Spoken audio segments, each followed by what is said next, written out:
नमस्कार, मैं पीयूष मणिअवस्थी। आप देख रहे हैं इंडिया जंक्शन। जराइम की दुनिया का वो खूंखार अपराधी जिसका नाम मुख्तार अंसारी था, फिलहाल अब इस दुनिया में नहीं है। यानी कि मुख्तार अंसारी अब इस दुनिया में नहीं है, लेकिन एक जमाने में मुख्तार अंसारी का रसूख इस कदर था कि बड़े से बड़े की रूह कांप जाती थी। और इसी रसूख का शिकार हुए थे एसटीएफ के पूर्व डीएसपी शैलेंद्र सिंह। शैलेंद्र सिंह ने किस तरह से पॉलिटिकल प्रेशर झेला और मुख्तार से पंगा लेने का क्या क्या खामियाजा शैलेंद्र सिंह को उठाना पड़ा था, हम दिखाएंगे अपनी इस स्पेशल रिपोर्ट में। एक था सिंह। आज उत्तर प्रदेश की जिस एसटीएफ का नाम पूरे भारत में एक नज़ीर बन गया है, जिस एसटीएफ के जरिए अच्छे माफियाओं की रूह कांप जाती है, उसी एसटीएफ का जन्म कब हुआ, कैसे हुआ और इसके जाबाज ऑफिसरों ने कैसे सियासत के दंश झेले, ये कुछ ऐसे सवाल है जिनका जवाब आम जनता को तो क्या, खास को भी नहीं मालूम। लेकिन आज इंडिया जंक्शन की इस स्पेशल सीरीज में मैं यानी पीयूष मणिअवस्थी आपको ये दिखाने की कोशिश करूंगा कि आखिरकार एसटीएफ न सिर्फ एक फोर्स है बल्कि एक जज्बा भी था। और इसी एसटीएफ में तमाम ऐसे जाबाज ऑफिसर भी हुए जिन्होंने अपनी ईमानदारी के आगे अच्छे माफियाओं को हिलाकर रख दिया। उनमें से एक नाम आता है मुख्तार की जराइम की दुनिया को हिलाने वाले एसटीएफ के पूर्व डीएसपी शैलेंद्र सिंह का। दरअसल शैलेंद्र सिंह कौन थे और किस कदर उन्होंने एसटीएफ में रहते हुए भी सियासत से दो चार हाथ किए और आखिरकार उनको इसका क्या खामियाजा भुगतना पड़ा, ये सब कुछ हम आपको आगे बताने जा रहे हैं। भले ही अब इस दुनिया में माफिया सरगना मुख्तार अंसारी ना रह गया हो, लेकिन मुख्तार के अत्याचार की कहानी अभी बाकी है। इंडिया जंक्शन की इस सीरीज में आज हम आपको ये दिखाएंगे अपनी खास पेशकश। एक था सिंह।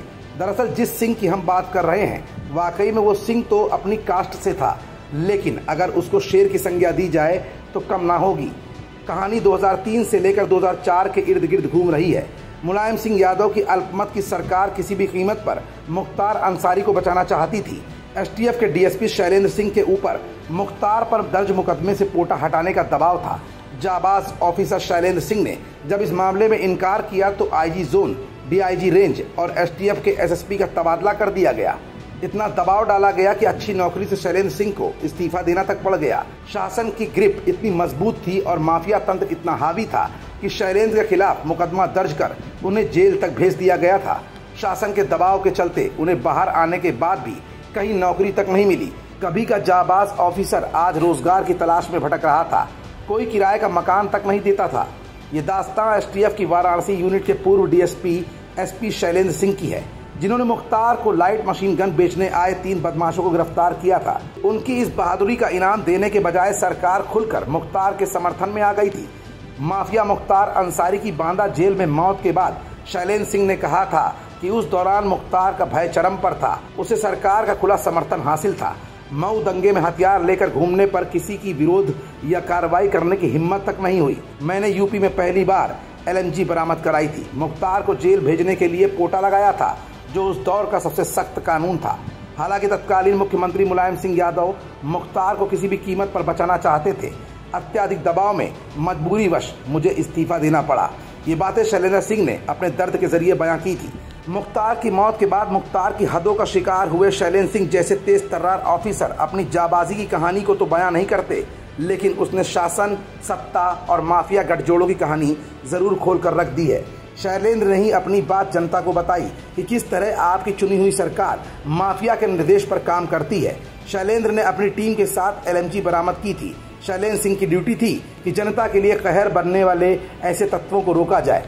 वहीं मुख्तार की मौत को लेकर उठ रहे सवालों पर शैलेंद्र ने कहा था कि जेल में किसी को जहर देना इतना आसान नहीं होता। कोई भी अधिकारी अपनी नौकरी को फंसाना नहीं चाहेगा। यदि ये मामला अदालत में जाता है तो मुख्तार के परिजनों को कोई राहत नहीं मिलेगी।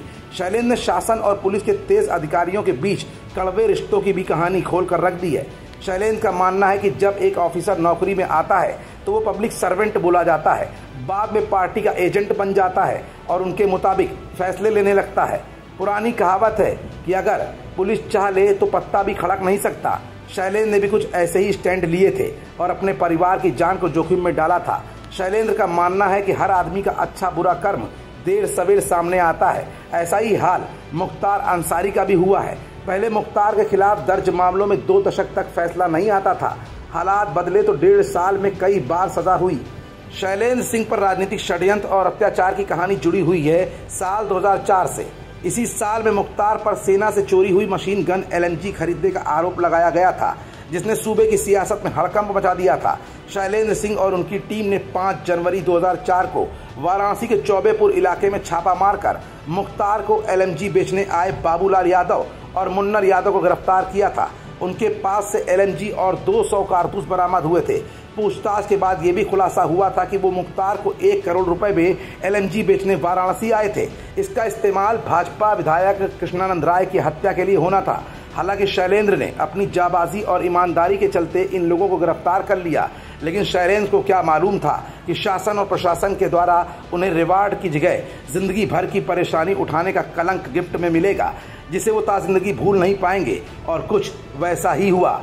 तो ये थी जाबाज ऑफिसर और STF की वो कहानी जिसने कभी मुख्तार जैसे माफियाओं को हिलाकर रख दिया। लेकिन अफसोस, शासन और माफिया गठजोड़ की कहानी भी शैलेंद्र के माध्यम से आम जनता के बीच में आई। शैलेंद्र ने काफी साल तक वनवास भी झेला, राजनीति में आने की कोशिश भी की, लेकिन अब जाकर शैलेंद्र अपने परिवार के साथ हंसी खुशी जिंदगी बिता रहे हैं। लेकिन आज भी माफियाओं का वो दिन और राजनीति में भ्रष्टाचार की जड़ों को याद करके उनकी रूह कांप जाती है। और आज के ऑफिसरों को वो नसीहत देना चाहते हैं कि कर्म और ईमानदारी के रास्ते कठिन तो हो सकते हैं, लेकिन वक्त की मार बड़े बड़े माफियाओं को भी उसकी सही जगह तक पहुंचा सकती है, जैसा कि मुख्तार के साथ हुआ। आपको इंडिया जंक्शन की एक खास पेशकश एक था सिंह कैसी लगी? अपना फीडबैक स्क्रीन पर चल रहे नंबरों पर जरूर दीजिएगा। हमारे चैनल को लाइक, शेयर एंड सब्सक्राइब कीजिएगा और ऐसी दिलचस्प कहानियों को देखने के लिए बने रहिएगा इंडिया जंक्शन के साथ। खबरों से जुड़े रहने के लिए सब्सक्राइब करें हमारा चैनल इंडिया जंक्शन।